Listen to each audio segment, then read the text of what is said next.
At some point, you stopped believing saving money was something that actually happened to people like you. Not because you're bad with money, not because you don't try, but because you've tried multiple times. And every single time, something comes for it. An unexpected bill, a slow month, a cost you didn't see coming, and suddenly you're back at zero, staring at your account like you're being personally mocked. Here's what nobody explains. That pattern isn't random, it's a phase. And once you understand the psychology underneath it, the whole thing starts to crack open. Because the brutal truth is, your first $20,000 isn't a savings problem, it's a survival problem. And your second $20,000, completely different game. Let's talk about what's actually happening before you hit that first milestone. When your savings are low, sub $5,000, sub $2,000, bouncing between zero and something, your brain is not operating in build wealth mode. It's in protection mode. Every decision you make is quietly filtered through one question your brain asks without telling you what's the cost if this goes wrong. You want to freelance on the side, but if it doesn't work out in month one, you're behind on rent, so you don't. You see a course that could teach you a skill worth real money, but $200 right now feels like a gamble you can't afford to lose. So you bookmark it and move on. You're offered extra shifts, but the schedule conflicts with a second job you're holding down for stability. You take the safe option. Again, this is the part that never gets said. The first $20,000 is not just money you're missing, it's decision-making capacity you're missing. When resources are thin, the mind narrows. Research actually shows this. Scarcity literally reduces cognitive bandwidth, the mental space available to plan, think long-term, take calculated risks. You're not being lazy. You're running on a depleted system trying to keep everything from collapsing. And here's the invisible trap inside that trap. Every bad financial decision you make in that state, every high-interest short-term fix, every panicked purchase, every opportunity you couldn't take makes the next month harder. It's not a plateau. It's a slow drain.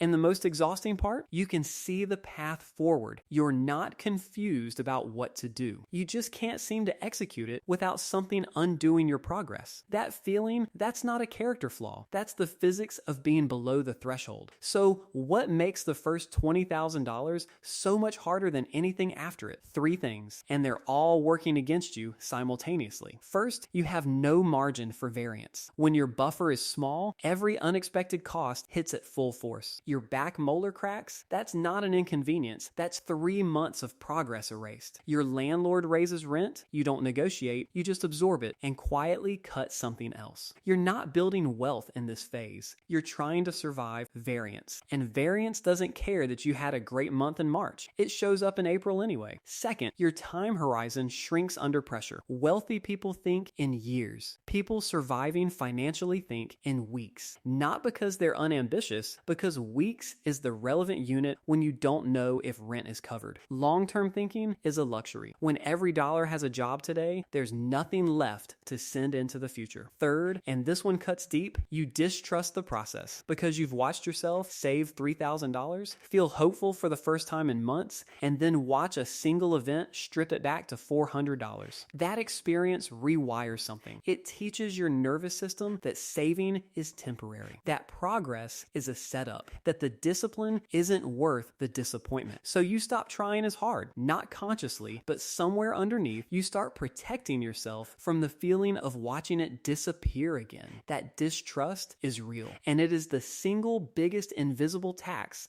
on your first $20,000. Now here's where everything flips. Something happens around the $8,000, $12,000 mark, a change in texture that most people can't articulate until they're past it. You stop mentally spending your savings every time something goes wrong. Before this, you had savings and you had an emergency, and your brain immediately started calculating how fast the savings would disappear. You were holding money while simultaneously rehearsing losing it. That is an enormous psychological load. Past $8,000, something shifts. The emergency comes, and instead of panic followed by loss, you just handle it. You move money. The crisis passes, and there's still something left. That experience of surviving a financial emergency without going back to zero is transformative in a way that no amount of motivational content can replicate. Your nervous system registers it. You learn at a biological level that you can get hit and stay standing. That changes the next decision you make, and the next one, and the one after that. Here's why the second $20,000 builds faster. By the time you've accumulated your first, you have become someone who accumulates money. And that's not a poetic statement, it's behavioral. The habits that got you to $20,000 are now automatic. The discipline isn't draining anymore, it's just how you operate. You don't debate whether to transfer to savings, you just do it. The same way you brush your teeth. The decisions get easier too. Before the first milestone, every financial choice carried emotional weight. Do I spend this? Should I save this? What if I regret this? Every dollar was a negotiation with fear. After $20,000, especially after you've weathered a real emergency and survived it, that fear starts to quiet. You don't spend slower because you're restricting yourself. You spend slower because you've started to genuinely not care about the same things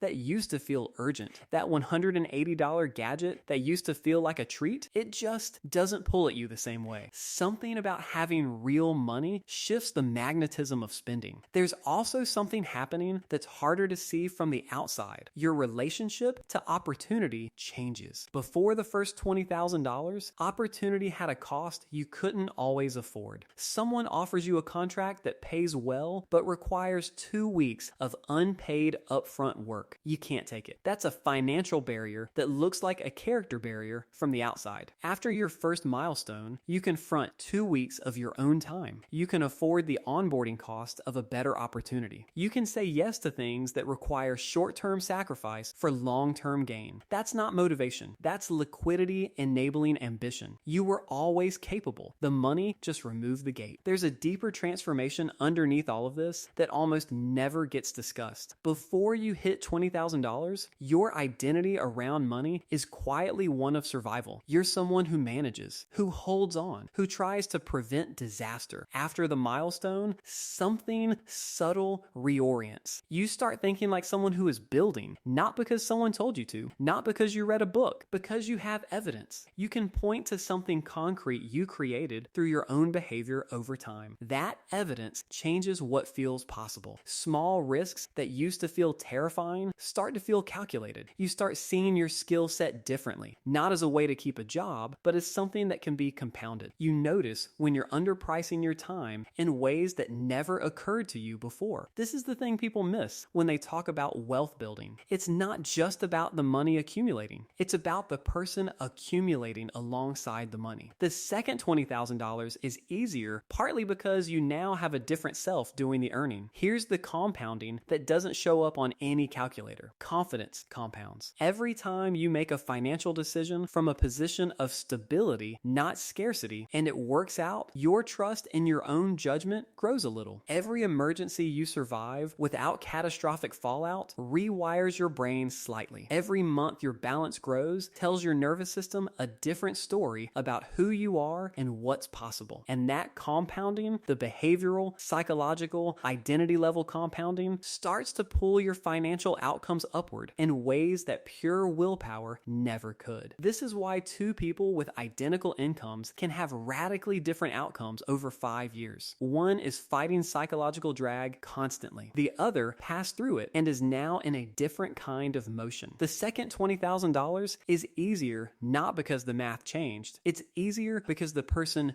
doing the math changed. So where does this leave you? If you're in the grinding phase right now, building toward that first milestone, watching it grow slowly, watching it dip, watching yourself recalibrate, hear this. The difficulty you're experiencing is not evidence that you're bad at this. It's evidence that you're doing the hardest part. The part that permanently changes the game when you get through it. The first $20,000 is brutal because you're fighting biology, circumstance, and a version of yourself that's been trained by scarcity to protect against hope. But every dollar past zero is data. Every month you hold the line without cashing out is a lesson your nervous system is absorbing whether you know it or not. Every time the emergency comes and you survive it with something left, that's not luck. That's your system getting stronger. And the day you clear that threshold, not just numerically, but emotionally, something shifts that no one can take back. Because after that, you're not just someone who has money, you're someone who makes money. And that person builds faster, decides better, thinks longer, fears less. That's not motivation. That's momentum. And momentum, once you have it, doesn't ask for permission.